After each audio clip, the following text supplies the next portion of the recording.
Good evening, and welcome once again to another episode of The Last Clue Story. I hope you and your loved ones are doing well and staying safe. In this world, we come across all kinds of people, each unique in their own way. Among them was one particular individual with a deep passion for photography. But capturing moments wasn't his only interest. He had another, far more unusual obsession: uncovering the hidden treasures scattered across the world. Countless people around the world live in the shadows, chasing dreams that often remain just out of reach, one such dream being the search for hidden treasures. Some are fortunate enough to discover them, and their stories have even inspired countless films. But this man was different. He poured his heart into uncovering treasure by digging deep into the pages of history, yet success always slipped through his fingers. As the years went by, something shifted within him. He paused and asked himself, "Where have I ended up?" It was then he realized he was trapped, not in a search for treasure, but in the endless cycle of obsession. He finally accepted that he might never uncover the hidden treasures he had spent years chasing. After all, the world already knows of countless places rumored to hold such riches. So instead of wasting more time searching blindly, he had a new idea. Why not focus on the treasures whose locations are no secret? As his thoughts evolved, a realization struck him. There's one kind of treasure that exists right before our eyes, yet remains out of reach for most. Why not go after that? That treasure was locked away in a bank. With this new direction in mind, he began to dive deep into research, exploring every detail of how such a treasure could be touched. After completing his research, he came to a bold and dangerous conclusion. He would steal the money stored inside a bank. To him, this was the real treasure, and pulling it off would be the ultimate proof of his brilliance and cunning. With his mind made up, he selected a specific bank as his target. And this is where the story truly begins. The setting is the picturesque city of Nice, France, a place that, at the time, housed some of the most renowned and secure banks in the world. The bank he chose was called Société Générale. What made this bank unique was not just its reputation, but the fact that it operated from within a centuries-old building, rich in history and layered with secrets. The bank's security was unlike anything ordinary. It didn't rely heavily on guards or human intervention. Instead, it placed complete faith in the solid strength of its structure, especially its reinforced doors. At its heart stood a massive main gate, weighing nearly 20 tons. Each morning, as the city slowly came to life, employees and bank staff would arrive. And right on schedule, at exactly 9 a.m., the enormous gate would be unlocked, signaling the start of the bank's daily operations. Inside the bank were rows of lockers and other secure compartments, all protected by a fortress-like structure. The walls and doors of the building weren't just thick. They were reinforced with iron, making any attempt to break through nearly impossible. There were no windows, no natural light, and no alternate entrances, just one massive gate. That single entry point was the only way in or out, and every morning at 9 a.m., it would open in full view of the staff and public. When the day's operations ended, the gate would be sealed shut once again, locking the entire building in complete isolation. It was the morning of July 19, 1976. All the bank staff had arrived early, gathering at the entrance before the official opening time. This was an era long before the convenience of ATMs or digital banking. Back then, everything had to be done in person, whether it was withdrawing money, depositing cash, or applying for a loan. There was no advanced technology to rely on, no machines to handle transactions. Much like the days not too long ago when people had to visit the bank for even the simplest tasks, 1976 was a time when the bank was the center of all financial activity. With no internet and no modern technology, the bank relied entirely on its staff and the unbreakable strength of its doors and walls for security. On the morning of July 19, 1976, as usual, the staff assembled outside, ready for the day to begin. The person in charge of opening the main vault gate stepped forward to unlock it, but something was wrong. The door wouldn't budge. He tried again, applying more effort, but it remained firmly sealed. Minutes passed, nearly 10 to 15 of them, as confusion grew. Then someone among the staff recalled that this wasn't the first time something like this had happened. There had been 2 or 3 previous instances where the door resisted opening, though it eventually gave in. It was suspected that the door might be locked from the inside. The bank had previously faced similar situations 2 or 3 times, and each time they had called the same security company, the one responsible for designing and installing the vault door and lock. On those occasions, the company's technicians had managed to open the door using their specialized methods. So on July 19, 1976, as the staff struggled with the stubborn door, they once again contacted the security company. Despite repeated efforts, the door refused to open, and nearly an hour passed. Meanwhile, customers who had entrusted their money to the bank and had arrived to carry out their daily transactions began gathering outside, unaware of the unusual delay unfolding behind the scenes. As time passed, the situation outside the bank grew tense. Alongside the staff, a growing crowd of customers had gathered at the gate, all waiting anxiously. The vault door still wouldn't open. The staff was growing increasingly concerned, and the customers were becoming restless. After an hour of failed attempts, the decision was made to call in the security company responsible for the door's installation. They were informed of the issue and promptly dispatched their team. The technicians arrived and began working on the massive gate, using all their tools and techniques, but nothing worked. The door remained completely stuck, as if jammed beyond recovery. 3 long hours went by, and still, the vault remained sealed shut. After 3 hours of trying, the customer's anxiety grew. What could be done now? The door wouldn't open, and the walls were far too solid to break through. Faced with no other option, the decision was made to drill a hole in the door to see where exactly it was locked from the inside. Since the security company was familiar with the mechanism, they carefully began drilling near the lock with a heavy-duty drill, hoping to gain a glimpse inside and find a way to release the stubborn gate. Drilling through the massive 20-ton door was no easy task, and the thief couldn't have opened it simply by drilling either. It took a significant amount of time just to make progress. Eventually, the drill created a small enough hole for a hand to slip through. One of the security company's employees reached inside, expecting to find the lock mechanism. But what he discovered shocked him. Instead of the usual lock, it looked as though someone had tampered with it from the inside. Something had melted or fused the metal, sealing it shut in a way that seemed permanent, as if the iron itself had been welded closed. He soon realized that something had been placed inside the vault where the lock should have been, making it impossible to open. It appeared that the 2 parts of the lock had been welded shut from the inside, completely jammed and sealed tight. The security employee was stunned by this discovery and immediately informed his superior about the unusual welding. Meanwhile, attention turned to the walls of the bank, which were inspected carefully and found to be as secure and impenetrable as ever, leaving everyone puzzled about how this had happened. The roof was secure, the walls were intact, so who could have welded the door shut from the inside? The only possibility was that someone was trapped within the vault. Yet, getting inside had been nearly impossible before due to the door's strength. Now, with the small hole drilled, the team decided it wasn't enough.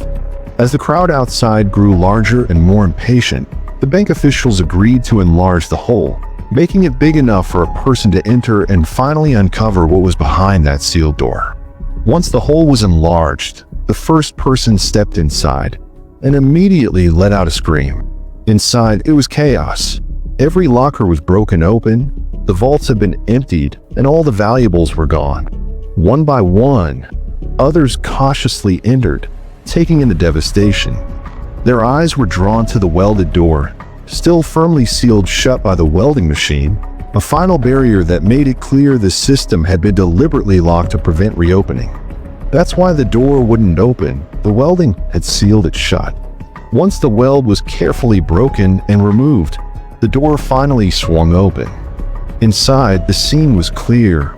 Everything had been looted. The bank was empty, But what caught everyone's attention was a large hole in the floor. It looked like a tunnel, a hidden escape route. The police were called immediately and arrived to investigate.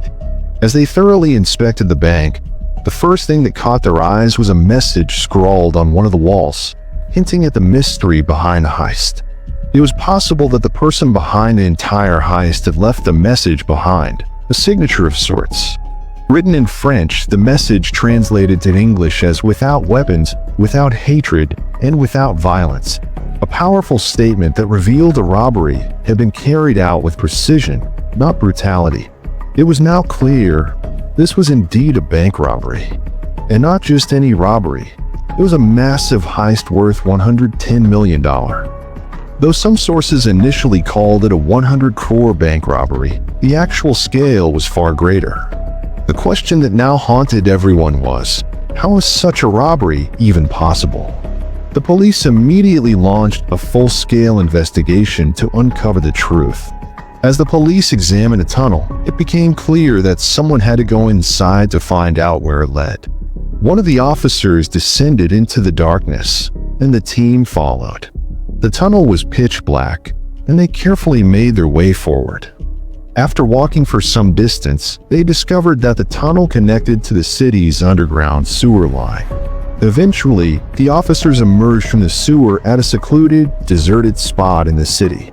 It was then that the full picture started to emerge. The robbers had cleverly used the sewer system to dig a tunnel that led straight into the bank's vault, allowing them to carry out the heist unnoticed. The robbers had looted the bank and escaped the same way they came, through the tunnel. With everything now pointing to a massive heist, the police began collecting evidence from both the bank and the tunnel. Inside the vault area, they found a surprising amount of leftover food, suggesting that the thieves had eaten comfortably during the operation. The quantity of food indicated they had spent a considerable amount of time inside. In addition to that, the police recovered 27 gas cylinders, which had clearly been used to fuel welding torches for cutting through the vaults. Every clue from the food to the tools pointed to one thing. This was not a random act, but a meticulously planned and well-executed robbery. Not just that, when the police team emerged from the sewer, they also found ventilation machines installed inside, allowing the robbers to breathe fresh air during their time underground. With all this evidence, it became undeniable that the city's most secure bank had been infiltrated and looted by a highly skilled thief. As the bank began checking its records and account books, the magnitude of the loss started to surface. The initial reports revealed that over $20 million in cash and valuables were missing. In dollar terms, it was around $110 million, and when converted to Indian currency, it came to approximately $110 million. The stolen items included both cash and jewelry, all belonging to different individuals. The $110 million robbery became the biggest heist of its time, making headlines across the globe. The international media covered the story extensively, with front-page articles highlighting the sheer brilliance and precision of the operation. People were stunned by how the robbery had been executed without violence or any immediate trace. With mounting pressure from all sides, the French police launched an intensive investigation and formed a special team to crack the case. But despite their efforts, 3 months passed without a single lead.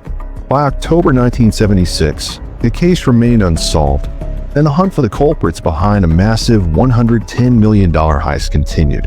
Then, unexpectedly, in the same city, a young woman walked into a police station, an event that would change everything. She tells the officers that she has crucial information about the recent bank robbery. What more could the police ask for? She calmly reveals that she knows who carried out the heist. She takes a deep breath and says it was her boyfriend. She explains that she overheard him talking about it just the day before, and that's when she realized the truth. Believing it's her responsibility as a law-abiding citizen, she decided to inform the authorities. The police, surprised yet attentive, thank her for coming forward and quickly note down her name and address for further investigation. Just a few hours later, after 3 long months, the police finally arrested the first suspect involved in the bank robbery. Once in custody, he was interrogated, and under pressure, he began revealing the names of his fellow gang members. As the investigation progressed and the rest of the gang was rounded up, the police were stunned. All of them were small-time criminals, known for petty thefts and running minor operations. It was hard to believe that a group like this could pull off such an elaborate and sophisticated heist, robbery a bank of $110 million with such precision and planning. These small-time thieves clearly didn't have the capability to plan and execute such a massive operation. The police continued their interrogation, pressing each member of the gang for more information. Eventually, one or two of them broke their silence and admitted that the real mastermind behind the heist had yet to be caught. None of the smaller thieves had ever mentioned his name before. That name was Albert Spaggiari. Originally from Italy, Albert was known as a professional photographer, but beneath his artistic exterior, he had a deep fascination with hidden treasures and secret missions. Once his name came to light, the police laid a careful trap, and finally, Albert Spaggiari was arrested. During interrogation, Albert Spaggiari calmly explained that he had spent years searching for hidden treasures around the world but never found any real success. Then he arrived in this city and decided to open an account at the bank. While visiting the bank regularly, he realized something. Rather than chasing treasures buried in myths, why not focus on the treasure right in front of him? After opening his account, he began observing the bank closely. He eventually took a locker, which gave him access inside and allowed him to study the bank's layout. He noticed that the bank's security relied almost entirely on one massive main gate. There were no guards inside, no surveillance, and minimal human presence. That's when he realized that everyone, including the staff, was completely unaware of just how vulnerable the bank really was. He explained that breaking in through the main door and stealing from there was nearly impossible due to its massive size and weight. So his first suspicion was that the bank might have an alarm system in place. To test this, after securing his own locker, he placed an alarm clock inside it and set it to ring at night. The idea was simple. If there was any motion or sound detection, the alarm should trigger a response. That night, the alarm went off, but nothing happened. 2 days later, he repeated the same test, set the alarm, left it in the locker, and waited.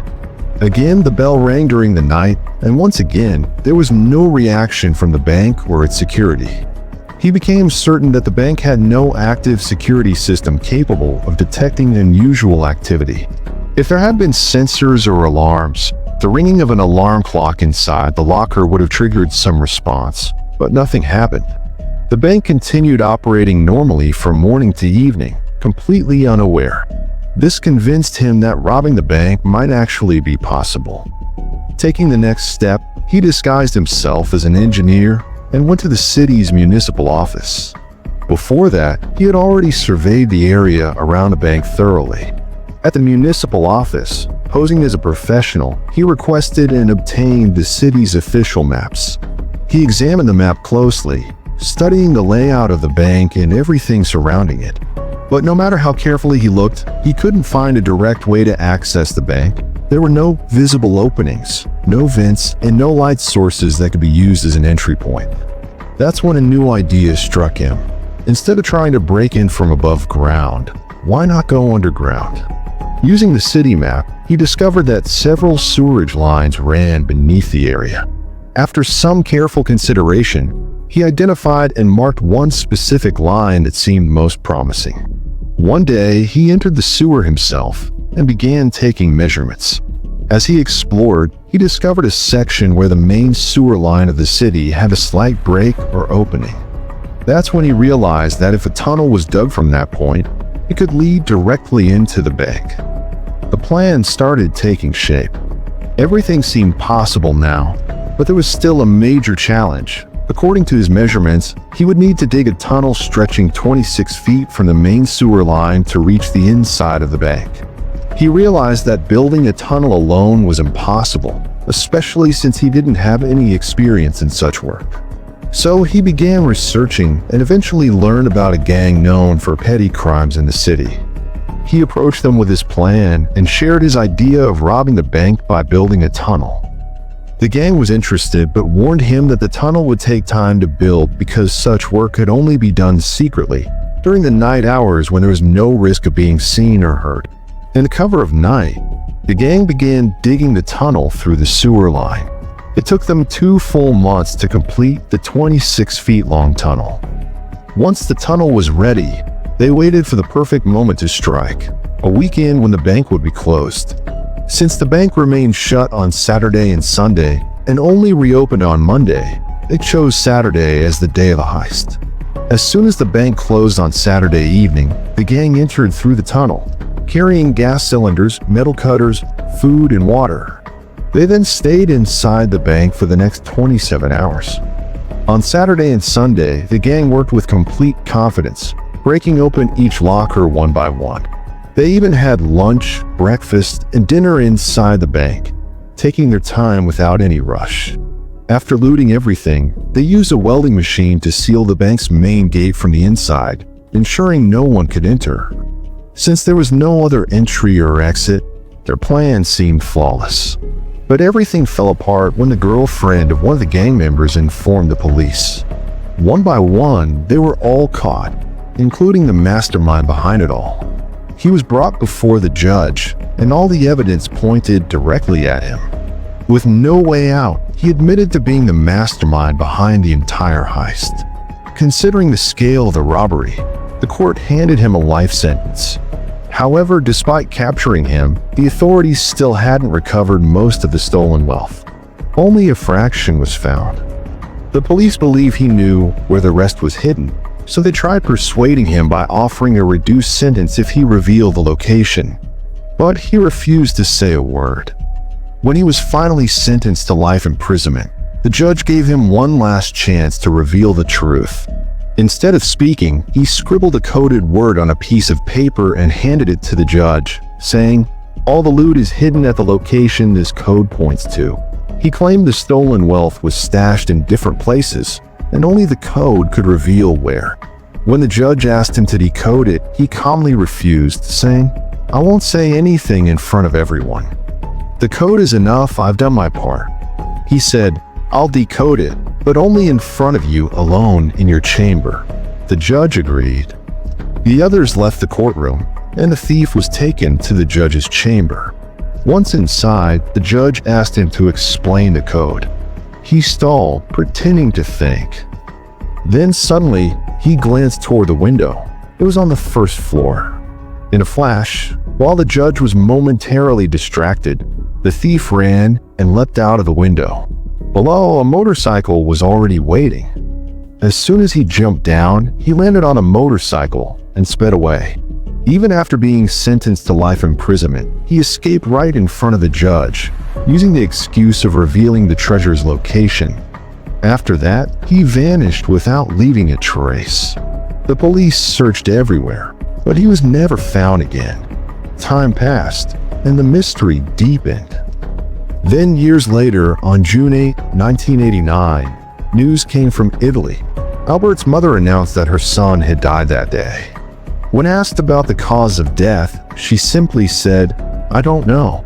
Some people left my son's dead body outside my house, and to this day, it remains a mystery. How did Albert really die? Was it murder or a natural death? Who were those people who abandoned his body there?" But before all this, after his escape, Albert gave a TV interview where he revealed in detail the entire plan behind the robbery, the very same plan I shared with you earlier. This heist was the largest of its time. The incredible part is that the thief managed to escape right from the judge's chamber, and even now, most of the stolen money remains undiscovered by the police. That's the end of today's story, by the way. A big thank you to the entire The Last Clue family. That's all for today's story. We'll meet again soon with a brand new one. Until then, take care and thank you so much.